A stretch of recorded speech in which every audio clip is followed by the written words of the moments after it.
안녕하세요. 오늘의 사연입니다. 구독과 좋아요 한 번씩 부탁드릴게요. 바로 사연 시작하겠습니다. 저는 현재 27살입니다. 제가 기억이 남아있을 때부터 아버지는 정말 별로인 사람이었어요. 물론 남편으로서도 아버지로서 둘 다입니다. 아빠, 그림 그린 거 봐. 아빠, 같이 공원 가자.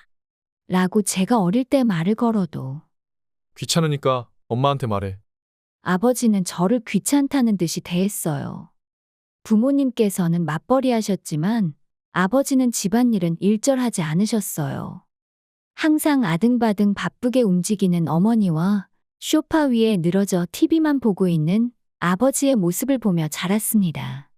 게다가 아버지는 술버릇도 나빴습니다. 술에 취해 집에 와서 어머니에게 마구 화를 내는 일도 잦았고 기분이 나쁠 때는 괜히 제 모습을 꼬투리 잡고 잔소리를 늘어놨습니다. 공부하고 있으면 너는 맨날 공부만 하니? 그래서 나중에 사회생활 제대로 하겠어? 밖에 외출도 좀 하고 취미생활도 하고 해야지. 여자니까 좀 꾸밀 줄도 알아야지. 라고 말했습니다. 또 한가한 시간에 게임을 하고 있으면 게임 적당히 해. 하루 종일 공부만 해도 원하는 대학 갈까 말까인데 정신 안 차려. 그리고 나중에 돈 벌기 시작하면 먹여주고 재워준 거 다 갚도록 해. 라는 말들을 하는 것이 일상이었습니다. 아버지는 절대 논리적으로 말하는 게 없고 기분이 나쁠 때 그저 욕받이해줄 상대방이 필요했을 뿐입니다. 저는 아버지가 계신 시간에는 될 수 있는 대로 제 방에 들어가서 나오지 않게 되었습니다. 게다가 아버지를 사람으로서 존경할 수 없게 된 것은 또 다른 이유가 있습니다. 아버지는 본인보다 약해 보이는 사람을 괴롭히는 걸 무척 좋아하셨습니다. 제가 친구랑 다투거나 친구에게 험담을 들어 울면서 집에 들어오면 이렇게 말했습니다. 겨우 험담 듣고 싸운 거 가지고 한심하게 그런 걸로 울고 그래. 그럴 땐 반대로 그 사람한테 복수하면 되잖아. 아빠는 나한테 험담하는 놈 있으면 똑같이 험담해서 눈물 콧물 쏙 빼게 해줬고 주먹 싸움 일어나면 친구들까지 동원해서 이겼어. 그리고 학교에 다니다 보면 꼭 마음에 들지 않는 선생들이 있단 말이야. 그 선생들도 아빠는 그냥 멱살을 잡아버리고 다음 날부터 학교도 못 나오게 해줬어. 영웅담 늘어놓듯이 자랑했습니다. 어린 시절에 저런 것들이 자랑이 되지 않는다는 것은 알고 있었지만 다시 말하면 또 귀찮아지기 때문에 저는 잠자코 듣고 있었습니다. 그럴 때면 항상 뒤에서 어머니가 하시던 것을 멈추시고 제 이야기를 듣고 저를 위로해 주셨어요. 저는 어머니가 강한 여자가 아니었다면 제 인생이 지금쯤 어떻게 되었을까 하고 생각하면 정말로 끔찍한 생각이 들고 소름 끼칩니다. 그리고 제가 철이 들고 나서도 아버지는 변함없이 그대로였습니다. 회사 직장 후배들을 자주 집에 데려오셨어요. 얘는 일 진짜 못하는 놈이야. 이놈은 진짜 회사에 짐밖에 안 돼. 직장 후배들을 비웃었습니다. 억지로 끌려온 후배들도 상사에게 대꾸할 수 없어 항상 쓴웃음을 짓고 있었습니다. 그 중에서도 자주 끌려온 사람은 원혁 씨라는 후배였습니다. 원혁 씨도 정말 싫었을 텐데 자주 집에 불려와서 술을 마셨고 심지어 휴일에도 쉬지도 못하고 불려왔습니다. 강제로 불려오면 아버지의 무용담이나 푸념만 들을 뿐이어서 하나도 즐거울 게 없었을 거라고 생각합니다. 다만 원혁 씨는 보기 드문 정말 좋은 사람이었습니다. 휴일에 강제로 대낮부터 불려와 집에서 한잔하다가 아버지가 먼저 술에 취해 잠들어 버리면 술상 정리도 직접 하시고 설거지나 집안일도 거들어주고 했습니다. 어머니가 괜찮다고 그냥 놔두라고 해도 괜찮아요. 저 혼자 살아서 집안일이 얼마나 힘든지 잘 알거든요. 누가 설거지 해주는 것만으로도 엄청 도움이 되죠. 제가 이 정도밖에 못 도와드리지만 형수님 귀찮으실 텐데 항상 맛있는 식사 준비해 주셔서 감사해요. 라며 어머니 손을 마다하고 꼭 설거지까지 하셨습니다. 게다가 언제부턴가 여유가 있으실 땐 제 공부도 봐주셨습니다. 내가 영어는 잘못했지만 수학은 제법 잘했어.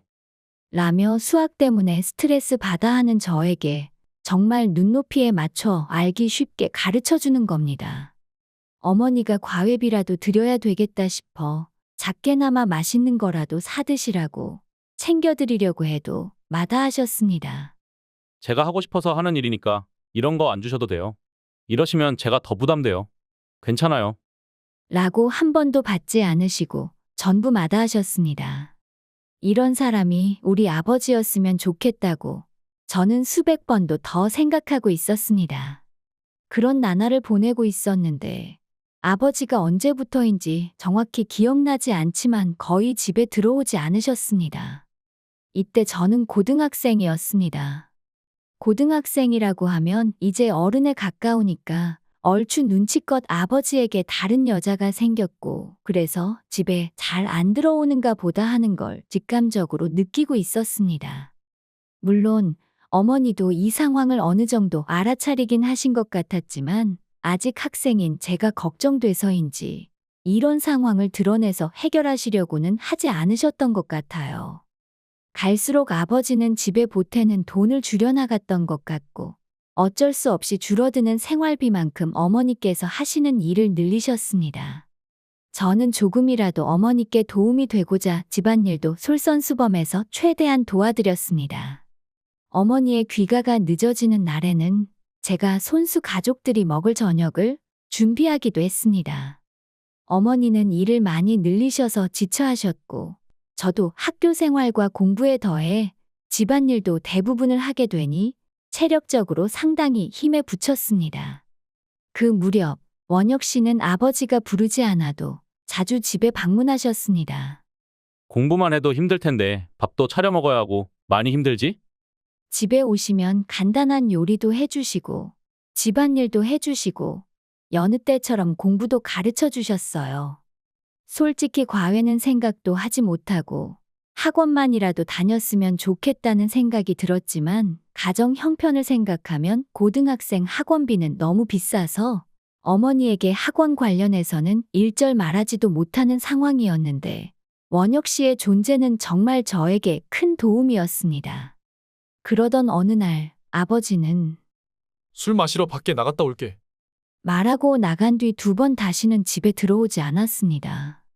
아버지는 이날 이후 회사도 그만둔 것 같고 어머니가 회사에 연락해봐도 이미 그만둔 사람이라 연락할 방법은 모른다고 하고 핸드폰도 해지했는지 아무 폰으로 전화해도 연락이 안 됐습니다. 시댁에다가 전화를 해봐도 아무도 행적을 모른다는 말만 돌아왔어요. 그렇게 살다 보니 눈 깜짝할 사이에 아버지가 사라진 지 12년이 지났습니다. 성인이 된 저는 일을 마치고 집에 돌아오는 길이었어요. 그런데 집 현관 앞에 수상한 남자가 서 있는 게 보였습니다. 해져서 너덜너덜해진 옷을 입었고 머리와 수염은 씻지 않은 듯 부스스해 보였어요. 저는 무섭고 꺼림칙해서 경찰을 불러야 하나 고민을 했는데 저를 바라보며 천천히 다가오는 모습을 보고는 경찰을 부르지 않았습니다. 제가 아는 사람 같았거든요. 바로 기억에서 잊혀져 가던 아버지였습니다. 아버지는 저를 보고 깜짝 놀란 표정을 지으신 후 싱글벙글 미소를 지으며 저에게 말을 걸었습니다. 딸, 아빠야, 아빠. 알아보겠어? 그동안 잘 지냈어? 언제 집을 이렇게 크게 다시 지었대? 나는 다른 사람이 이사 와서 집을 다시 지은 줄 알고 인터폰을 누를까 말까 계속 망설이는 중이었어. 여기로 온 거 보니 이사한 건 아니고 집을 새로 크게 지었나 보네. 직장 생활에서는 이렇게 큰 집 짓기 힘들 텐데 누가 로또라도 당첨된 거야? 아니면 공부를 그렇게 하더니만 의사라도 됐어? 오랜만에 만난 아버지는 자기 할 말만 하셨고 동네방네 시끄럽게 말했습니다. 뭐, 살아계셨네요. 일단은 안으로 들어가서 대화하는 게 어때요? 저는 이웃들에게 괜히 피해를 주기 싫었기 때문에 아버지를 집 안으로 모셨습니다. 아버지는 마치 자기 집이라는 듯이 아무 거리낌 없이 집안을 두리번거리며 살피고는 거실 소파에 늘어지며 말했습니다. 냉장고에 맥주나 소주 있어? 대뜸 술부터 찾는 거 보니 제 아버지가 확실했고 변한 것도 없었어요. 있긴 한데 별로 드리고 싶지 않아요. 그것보다 왜 오신 거예요? 갑자기 사라져 놓고선 인제 와서 찾아온 이유가 뭐예요? 그 존댓말은 뭐야? 괜히 거리감 느껴지게. 너 원래 안 그랬잖아. 서먹서먹하게 그러지 마. 나는 네 아빠야. 세상에 하나뿐인 아빠라고. 그렇게 말하며 듣고 싶지 않은 지난 12년간의 이야기를 하기 시작했습니다. 그 당시 예상대로 아버지는 바람을 피우고 있었고 만나고 있는 여자와 살고 싶었지만 이혼 과정을 거치게 되면 재산 분할도 해야 하고 위자료도 줘야 하는 게 귀찮고 싫어서 그냥 사라져 버려야겠다고 생각하고 집을 나갔다고 합니다.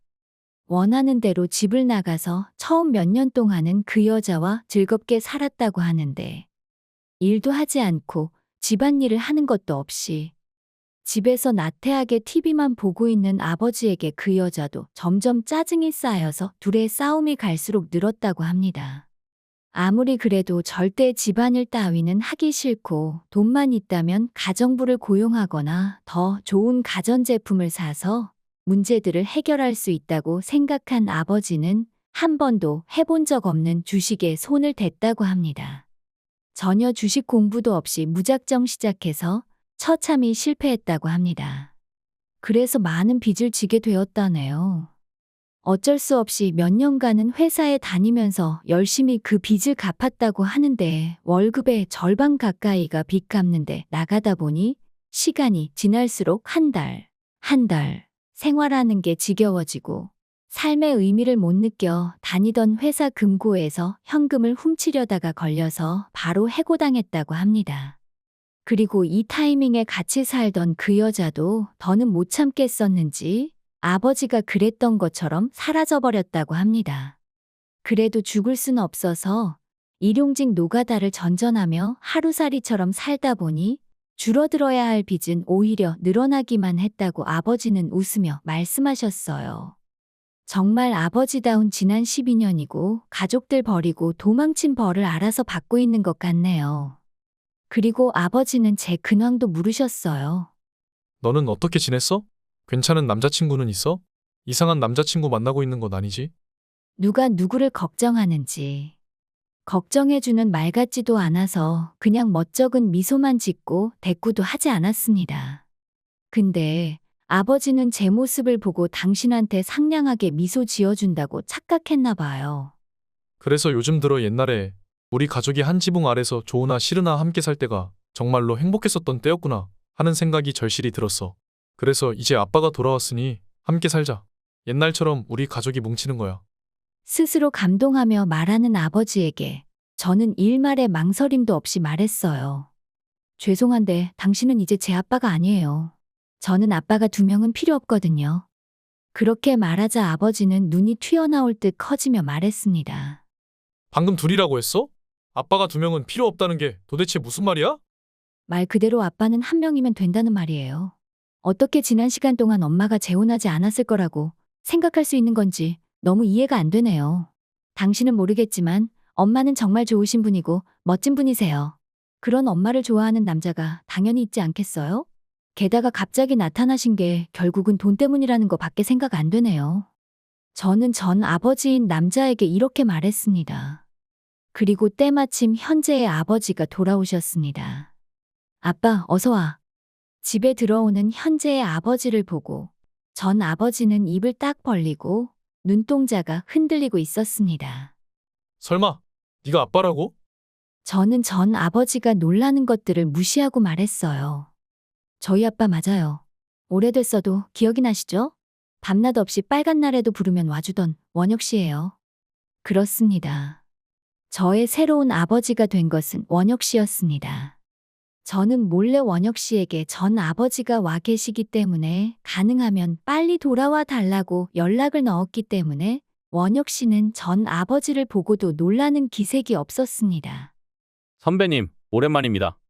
원혁 씨는 상냥하게 인사를 했습니다. 전 아버지가 돌아가신 후부터 원혁 씨는 저와 어머니를 걱정해주며 도와줬습니다.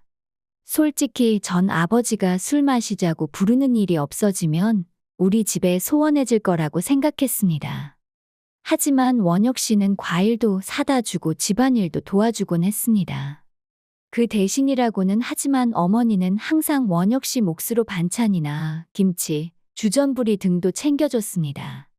저는 어머니와 원혁 씨를 가까이서 보면서 내일이라도 좋으니 당장 재혼하면 좋겠다고 생각했지만 원혁 씨는 항상 식사 시간이 끝나고 집안일을 어느 정도 돕고 나면 미련 없이 집으로 돌아갔습니다. 하지만 몇 년 후 원혁 씨가 어머니에게 프로포즈를 했고 결혼까지 하게 된 겁니다. 저는 덧붙여서 말했습니다. 지금 제 아빠는 당신이 떠난 후에 자신의 회사를 차렸어요. 인성도 좋고 준비된 자에겐 성공이 따르는 법이죠. 지금 아빠의 회사는 점점 커지고 있어요. 그러자 전 아버지는 얼굴이 붉어지며 화가 치민 듯 했습니다. 이 자식아, 회사 다닐 때 신경 써서 챙겨줬더니 지금 이게 무슨 짓이야? 내가 집에 있을 때부터 넌 본 거 모를 줄 알아? 너한테 위자료 받을 거니까 그렇게 알아. 그리고 이놈이 집 지어준다고 꼬셔서 거기에 다 넘어가서 같이 사는 거지? 그런 거 맞잖아. 그런 거 아니에요. 저는 선배님이 사라진 후에 혼자서 고생하실 텐데 집안일이라도 좀 거들어줘야겠다는 마음으로 집에 갔었어요. 하지만 인영 씨가 워낙 인품도 좋으시고 생활력도 강하시다 보니 좋아졌어요. 그래서 회사가 어느 정도 안정권에 들어섰을 때 프로포즈를 한 거예요. 그리고 뭔가 착각하신 것 같은데 제가 돈으로 뭘 하거나 한 게 없고 다들 제 돈에 전혀 관심도 없어요. 그냥 대학교 진학할 때 등록금 조금 도와준 게 다인데 그 돈마저도 다시 돌려줬고요. 전 아버지는 의아한 표정으로 말했어요. 네 돈에 관심이 없다는 게 무슨 말이야? 저는 귀찮지만 설명을 해줘야 할 것 같아 말해줬습니다. 당신이 사라지고 나서 오히려 평화가 찾아왔어요. 원래 계실 때도 생활비를 잘 안 주셔서 없어졌다고 해서 곤란할 것도 없었어요. 게다가 매 끼니나 회사 갈 때 입을 옷이나 온갖 귀찮은 잡일들은 모두 엄마한테 시켰잖아요. 식탁에 딱 앉으면 식사가 나오고 옷장을 열면 깨끗하게 다려진 셔츠가 준비돼 있는 그런 대접받는 생활을 했던 거 기억나죠? 근데 그런 것들을 하지 않아도 되는 날이 오니까 엄마는 오히려 좋아했고 시간적 여유도 생겼죠. 그래서 자투리 시간을 활용해서 평소에 관심 가지던 디자인 공부도 하고 자격증도 땄어요. 회사도 디자인 회사로 옮겼고 거기서 인정받아 다니시다가 제가 졸업하면서 함께 디자인 회사를 차렸어요. 제가 그래픽 디자인과를 졸업했거든요. 회사를 차리기 전까진 금전적인 여유가 없어서 등록금 같은 건 도움을 좀 받았지만 지금은 회사가 괜찮게 운영되고 있기 때문에 빌린 돈도 갚아드리고 집도 새로 지은 거예요. 잘 들으셨죠? 돈 때문에 같이 사는 게 아니에요. 선배님 덕분에 저도 정신 차리고 창업 준비도 했고 이렇게 제 가족을 만들 수 있었어요. 어째 보면 정말 고마우신 분이네요. 전 아버지는 억울한 듯 입술을 깨물었어요. 그건 그렇다고 쳐도 난 이혼 서류에 사인한 적이 없어. 빌어먹게 네가 무슨 자격으로 계속 아빠 행세를 하는 거야? 머리가 좋아서 그냥 사라진 줄 알았는데 가만 보니 머리가 나빠서 대책 없이 사라진 거였나 봐요. 배우자가 실종돼서 살아있는지 아닌지 알 수 없는 상태가 수년간 지속하면 이혼 신청을 혼자서 할 수 있어요. 그러니 죽었을 것 같은 사람을 배우자로 남겨둘 이유가 전혀 없잖아요. 이제는 당신을 아버지라고 칭할 이유도 법적 이유도 그럴 마음도 전혀 없고 단 한 번이라도 그런 생각 자체를 해본 적 없으니까 이쯤하고 그만 돌아가세요. 하지만 제 말을 무시하며 버팁니다. 배은망덕한 계집애. 고등학생까지 키워준 은혜는 모두 잊고 사는 거야? 그때까지 먹여주고 재워줬더니 이제 먹고 살만하다고 이런 식으로 은혜를 갚아. 너희들이 아무리 나를 욕해도 인영이는 다를 거야. 분명히 같이 살 때 이혼하자고 한 적 없었으니까 내가 돌아올 날만 기다리며 살았을 거라고. 그러자 그때 어머니가 집에 들어오셨습니다. 사실 진작에 왔었는데 소란스러운 소리가 들려서 현관문에 귀를 대고 엿듣고 있었다네요. 어머니가 들어오자 전 아버지는 바짓가랑이를 잡고선 매달렸습니다. 여보, 이제 나타나서 미안해. 나 없는 동안 많이 힘들었지? 지금이라도 우리 다시 시작할 수 있어. 이 집에서 예전처럼 다시 시작하는 거야. 이거나? 갑자기 나타나서 왜 이래? 제발 죽었기를 바랬는데 도대체 왜 살아있는 거야? 내가 당신 불행하게 살라고 얼마나 빌었는 줄 알아? 당신은 우리 집 마당의 잡초보다 못한 존재니까 이거 좀 놓고 내 눈앞에서 사라져줘. 어머니가 이렇게 정색하시며 화내는 모습은 처음이었습니다. 전 아버지는 어머니의 고함을 듣고 굳었어요. 그리고 바짓가랑이를 잡고 매달리던 손을 늘어뜨리고 멍하니 바닥에 주저앉고 말았습니다. 원혁 씨는 그런 전아버지를 밖으로 내쫓아 버렸습니다. 이날 이후에도 몇 번이나 더 찾아왔습니다. 찾아와서는 다시 생각해달라고, 4명이 함께 사는 것도 괜찮다고 하며 어떻게든 빌붙어 보려는 말들을 늘어놨습니다. 너무 끈질겨서 경찰을 불렀더니 그 다음부터는 나타나지 않더라고요. 경찰에 따르면 일용직 아르바이트로는 빚을 전혀 감당하지 못했고 살던 집에 월세도 밀려버려 길거리로 쫓겨났다고 합니다. 결국은 돈 때문에 한 푼이라도 뜯어보려고 찾아온 거였죠. 그 후에는 어떻게 지내고 있는지 알 길이 없어요. 다만 어머니가 한 번쯤 스쳐 지나가듯 말한 적은 있어요. 얼마 전에 운전하다가 빨간불에 서 있는데 옆에 굴다리 밑을 보니까 거죽대기 입고 박스 덮고 있던 사람이 있던데 그 사람이 전 남편일지도 몰라. 어머니도 자세히 본 건 아니라고 해서 진상은 알지 못하겠네요. 하지만 이젠 전혀 상관없는 일입니다. 오히려 예전보다 더 확실히 홀가분하게 있고 살 수 있어서 하루하루가 평온한 것 같네요. 그나저나 이 사건을 계기로 궁금해진 것을 어머니께 물어봤어요. 엄마, 옛날에 함께 살 때 왜 이혼을 안 한 거야? 이혼했어도 수백 번은 했을 것 같은데 어째서 안 한 거야? 처음에는 아무리 못난 사람이라도 집에 아버지라는 존재는 있어야 한다고 생각했거든. 그리고 얼마가 됐든 간에 생활비를 주니까 이혼하는 건 고려하지 않았지. 근데 점점 생활비가 줄더니 아예 안 주기 시작할 때부터는 같이 살아야 할 필요성을 못 느꼈어. 근데 그럼 뭐해? 당장에 생활비 벌려고 일을 더 하다 보니 이혼 생각할 여유조차 없을 정도로 바빴었지. 어머니가 희생하신 걸 생각하니 괜히 눈물이 났습니다. 그러고 보니 최근에 제가 집에 좋은 소식을 전했습니다. 사실은 지금의 남자친구에게 프로포즈를 받았거든요.